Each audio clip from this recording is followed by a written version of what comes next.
Bonjour au pays Bernadette et merci de nous accorder le temps pour une petite entrevue si peu de temps Ben, avant merci votre première québécoise.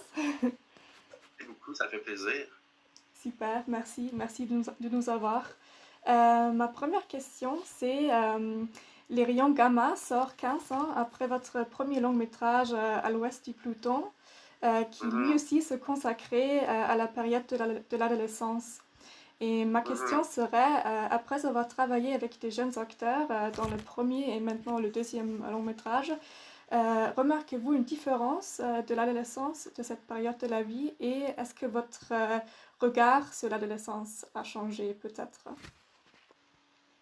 Ben, dans À l'ouest de Pluton, c'était des jeunes un peu. Voyons. C'était des jeunes. Déjà, c'était une autre époque, il y a 15 ans. Dans le film, on voit, dans À l'ouest de Pluton, les jeunes n'ont pas de téléphone cellulaire. Mm, Même s'ils en avaient, ça commençait. Ça n'a rien à voir avec ce que c'est aujourd'hui. mhm, Donc, il y a un peu de ça. C'est que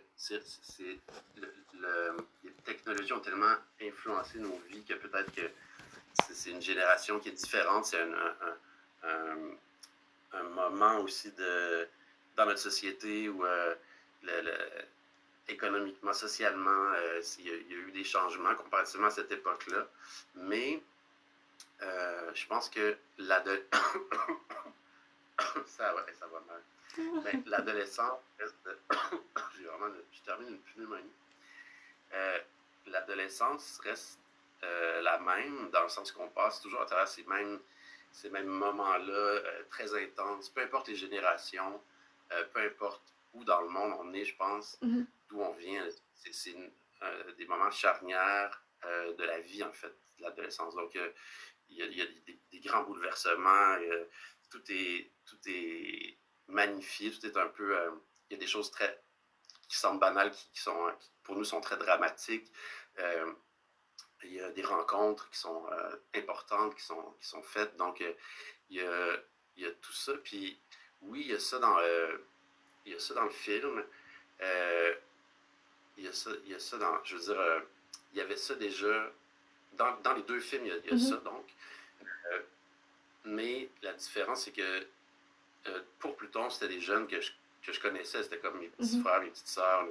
Ils viennent de mon coin à côté de chez moi. C'est mhm, mhm, ma banlieue que je connais par cœur. Mais là, je suis allé rencontrer des jeunes de d'autres cultures. Et oui, il y a des différences parce que c'est pas culturellement, c'est pas les mêmes cultures. On n'est pas dans les dans il y a quand même des différences culturelles, des différences au niveau de leur façon d'aborder juste le rapport comment je peux dire, à l'autorité. C'est pas, en tout cas, comment je peux dire ça? Dans le sens que il y a comme, pour ce film-là, tu sais, ces jeunes-là que j'ai rencontrés, ils me vous voient encore aujourd'hui. mhm, mhm, Il y a comme une distance qui est là, même si on a fait un film, puis ça a duré longtemps, mhm, puis mhm, euh, voient l'équipe, puis ils ont comme il y a une distance qui est créée, mhm, mhm, puis on n'a pas complètement les mêmes mhm, codes, ouais, mais on a quand même réussi je pense, à se comprendre vraiment bien, puis à avoir une bonne complicité. mhm. Donc, c'est pour ça qu'on a fait ce film-là, je pense. Ouais. Mais je réponds pas trop à la question, en tout cas. C'est pas Je suis grave. désolé. Mais je vous ai fait réfléchir en tout cas, Ouais, ouais. il semble. Dans l'entrevue que vous avez donnée lors du Festival de films international de San Sebastian, il y a quelques semaines, vous avez expliqué avoir rencontré les jeunes lors des ateliers de théâtre dans une école de secondaire à Montréal, donc dans ce quartier de Saint-Michel, et que vous avez travaillé avec des élèves pendant 3 ans. Ma question Mhm. serait, comment avez-vous sélectionné les jeunes qui apparaissent dans le film parmi tous les élèves avec qui vous avez travaillé? Ben, j'ai sélectionné les élèves en fonction du fait que certains étaient très. J'ai pris ceux qui étaient les meilleurs, je pense, en improvisation, Mhm, qui étaient capables d'être eux-mêmes, puis ceux qui jouaient avec naturel, ceux qui avaient aussi quand même de l'imagination. Donc, on faisait souvent je leur donnais une petite scène, quelques lignes, un canevas, puis Mhm. ensuite, eux, quand je voyais qu'ils osaient s'impliquer, puis donner du leur, puis Mhm. Mhm. là, ça me réconfortait parce que c'est un film qu'on va faire ensemble, donc faut qu'il y ait une implication Mhm. de leur côté. Puis en même temps, j'ai pris ceux qui me semblaient les plus... ben, avec, les, avec lesquels on a eu plus de complicité, je pense. Il y a beaucoup de... Puis, puis ceux qui jouaient, c'est ça, ils jouaient avec naturel, avec aplomb. Mhm. Ils n'avaient pas peur, ils n'étaient pas influencés parce que moi je filmais Mhm. Mhm. les séances. Je les ai filmés, puis ils n'étaient pas influencés par la Ah, caméra, ok. ils n'étaient Mhm. pas forcément gênés, peut-être un peu au début, mais aussi puis aussi quand je leur donnais des notes, si on faisait deux fois le même sketch, puis je voyais qu'ils intégraient ces notes-là, qu'ils comprenaient ce que je disais, puis ils voulaient s'améliorer, en fait, ils voulaient amener l'histoire qu'on faisait, même aussi simple soit-elle, un peu plus loin. Mhm. Ben là, je comprenais qu'il y avait quelque chose en eux qui était de l'ordre je comprenais qu'ils étaient créatifs, Mhm. puis quand il y avait ça, quand ils mettaient du leur, puis c'est important, c'est capital, même avec des acteurs. Mhm. Mhm. J'aime bien quand les acteurs donnent, même si c'est des acteurs professionnels qui soient inventifs, qu'ils essayent des choses. Mhm. Euh, puis, puis aussi, ben, c'est ça, j'ai pris ceux en qui. Parce qu'il y en a aussi que j'ai pris et qui ont lâché en cours de Ah, route. ok. Mhm. Il y en a beaucoup, là, quand même, il y en a quand même. On construit un personnage, puis là, il sent, finalement, Mhm. il lâche. Fait que ça a été, ça a été ça a été compliqué, mais oui, ceux qui sont restés euh, m'ont prouvé que ben, ils méritaient d'être dans le film, là, parce que c'est ça, ils étaient engagés, en fait. Mhm. Mhm. Ouais. Ah, ok, super, merci. Donc, mais est-ce que c'était clair pour tout le monde qu'un film être tourné Oui, au bout de ces ateliers de théâtre? oui, c'est ça. En fait, il y avait des ateliers. Moi, j'étais dans un cours de théâtre, puis je donnais des ateliers de jeu à la caméra. Mais tout le monde savait aussi que j'allais faire un film. Mhm. Et peu importe s'ils voulaient être dans le film ou non, je donnais quand même l'atelier. Mhm. Mhm. Mais il y avait aussi ce projet-là qui était en parallèle. Donc, quand j'ai commencé à faire des auditions, ben là, je les voyais un peu à l'extérieur du cours, si on Mhm. veut. Mhm. De- puis, puis là, oui, c'était clair pour tout le monde, mais même si je pense qu'ils ont pas tous compris la mesure de ce que ça impliquait de tourner un film, parce que c'est quand même un long voyage, Ouais. c'est comme un long processus. Mais puis c'est exigeant, mais ça, je leur ai dit à ceux que j'ai pris. Mais je pense qu'ils ne comprenaient pas aussi à quel point c'était un vrai film, dans le sens que là, on est allé à San-Sébastien avec 3 des Mhm. acteurs. Mhm. Mhm. Quand ils arrivent sur place aussi, qu'ils voient que c'était. Ils m'ont dit même, quand ils ont vu les images, ça a l'air d'un vrai film. Puis Carrément. quand ouais, quand ils sont arrivés là-bas, ils ont fait ah oui, ça ressemble à un vrai film. C'est un vrai film. On est Ok, vraiment. c'est un bon On compliment. pourrait C'est un dire vrai rouge. film. Ouais, c'est un vrai film. Ok, super. Je passe à la troisième question. J'aimerais parler un petit peu du titre que je trouve très original de ce deuxième film. Je sais que le film débute par cette réponse de Toussaint, qui est un personnage dans le film. C'est la réponse qu'il donne dans le jeu de questions. Mais pour Mhm. moi, à un niveau plus général, puisque les rayons gamma sont créés par des changements à l'intérieur des atomes, il me semble aussi que les rayons, puisqu'ils viennent de l'intérieur, ça pourrait aussi symboliser les résonances entre les personnages, les émotions qui s'expriment. Peut-être pourriez-vous parler un petit peu du titre et de pourquoi vous l'avez choisi et de votre intention avec les rayons gamma. Ben, vous avez bien répondu à la question vous-même, parce que je pense que chacun a sa propre. J'aime bien que chacun se fasse sa propre idée un peu, s'approprie certains éléments, puis il trouve un sens. Mhm. J'aime quand spectateur, euh, quand le spectateur évolue en même temps que le film, quand il se pose, il se questionne, quand il fait de lui-même des liens. Mhm. C'est un peu ça aussi la poésie là-dedans, là, c'est qu'on laisse toutes les réponses sont pas là. Mais moi, c'est sûr que dans le film, oui, il y a ça. Les rayons gamma, c'est l'énergie la plus puissante qu'il peut y avoir. Puis c'est une collision euh, énorme. Puis dans la vie, on est constamment en collision avec les autres. En fait, on est constamment on est tout le temps. Donc, ça parle beaucoup le film parle du rapport qu'on a à l'autre. Et, et jusqu'à quel point est-ce qu'on va vers l'autre ou non. Et donc, il y a ça. Puis il y a aussi le fait qu'il y a une métaphore aussi dans le film qui est un peu celle des ondes et des rayons. Toujours traversés par des ondes constamment.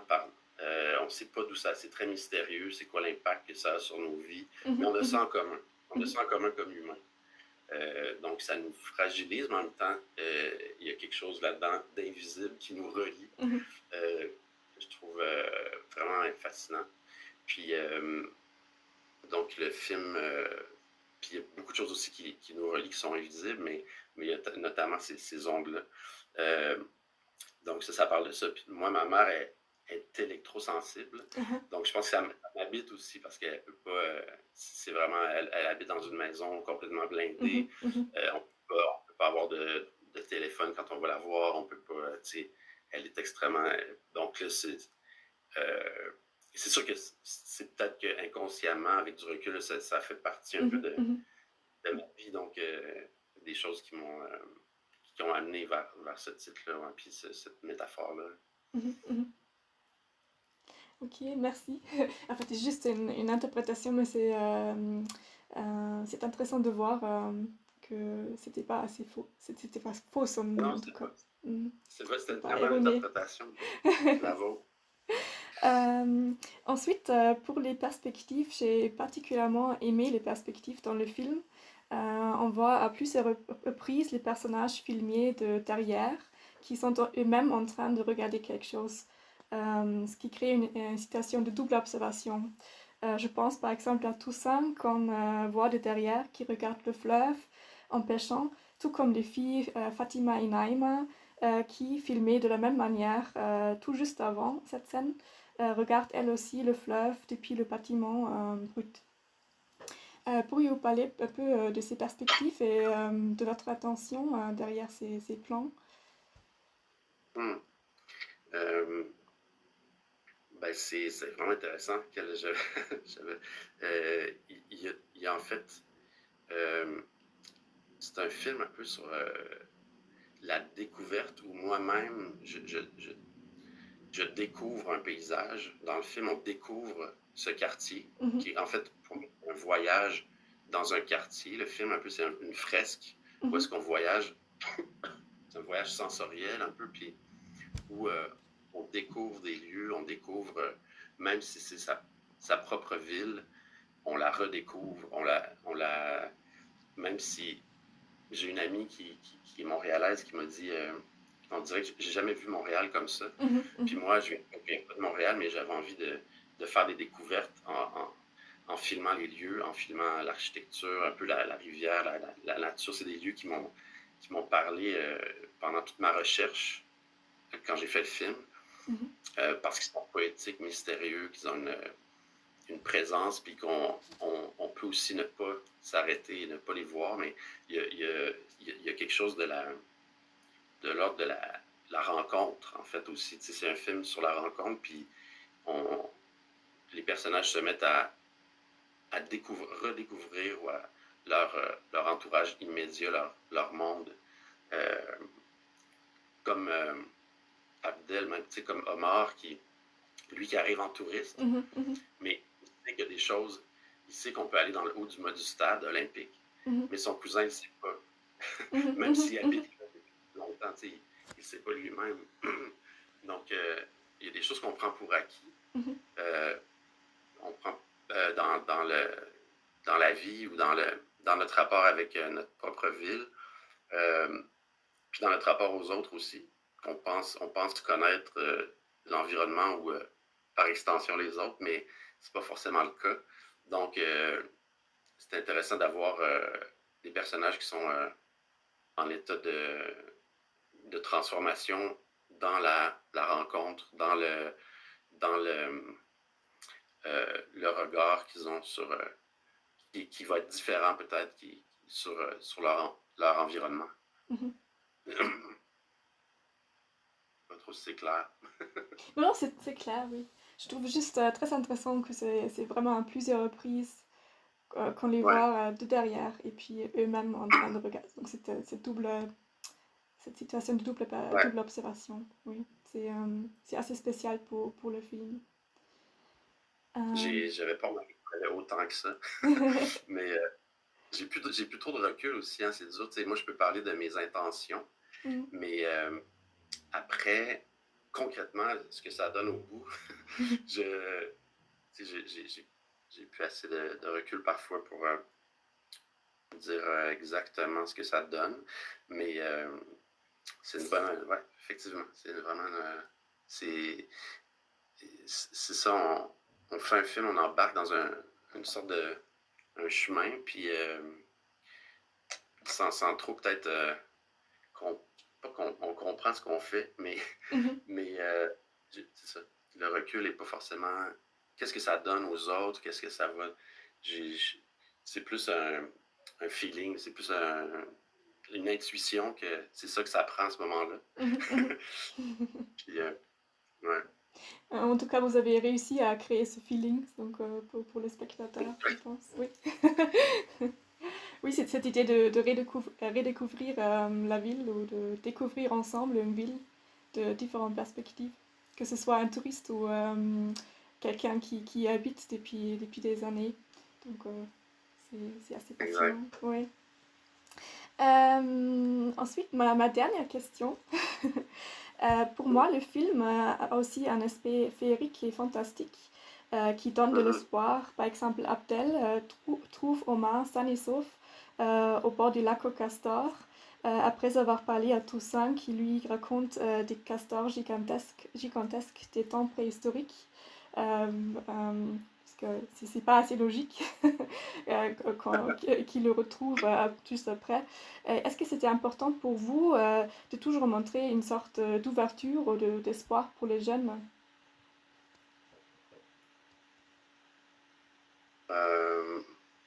Ouais, ben, je pense qu'il y a quelque chose de. Il y a quelque chose de lumineux dans le film. J'avais envie que ça soit. Qu'il y ait un certain. Ouais, qu'il y ait un espoir, que ça soit lumineux, que ça soit assez. Je sais pas si doux c'est le bon mot, mais il y a quelque chose Mhm, mhm, de lent puis de contemplatif. mhm, mhm, Euh, je sais pas si. Puis j'avais envie de ça. Peut-être aussi parce que c'était. Je sais pas si les pandémies dans lesquelles on était, ils jouaient mhm, pour quelque mhm, chose, mais dans un, on était dans une ambiance assez morose, puis j'avais envie que ça ait ce sens-là, que ça soit plus. Euh, que la rencontre avec l'autre ait du sens, que, que, ça, que les personnages évoluent à cause des autres. Donc oui, qu'il y ait un espoir quand on se tourne vers l'autre ou vers ce qu'on n'a pas forcément prévu, quand on sort de nous-mêmes, de mhm, juste se regarder soi-même. mhm, Oui, assurément, je pense que il y a quelque chose de positif là-dedans, de sain. Puis, donc, oui. Est-ce que c'est ça? Je sais pas si les autres films vont être comme ça, mais pour celui-là, c'est ça que j'avais envie de faire, là, d'aller mhm, dans mhm, quelque chose de, mhm. ouais, de lumineux, puis je sais pas le mot exact, de serein. Mhm, mhm. Oui. C'est ça. Ouais. Non, j'aurais aussi pensé à lumineux, donc ça, euh, oui, lumineux. On pense à ce mot quand on voit le film, oui. Ok. Ouais. Super. c'est, Voilà, c'était les questions. ok. Euh, Merci de nous avoir, d'avoir pris le temps de répondre aux questions, même si vous n'êtes Plaisir. parfait. Et on vous souhaite bonne réussite pour la première, qui est, je pense, dans quelques jours, le 10, je pense. Ou, Oui, c'est ça. Et là, à Rouen, il va y avoir comme une première à Rouen-Norandais ici, mhm, mhm. demain. Ah, ok, demain. Puis Ah, super. le, le 8 novembre, c'est à Montréal. Ah, ok, Ouais. ok. Mhm. C'est Ok. un peu. Je suis un peu fébrile. Je sais pas. Ben, tu sais, c'est un peu. On va voir. Il faut accepter que le film ne nous appartient plus et qu'on laisse Ouais, aller. ouais. Mais je suis sûre que ça va être applaudi et ça va être très, très, très bien reçu, je pense. Merci, gentil.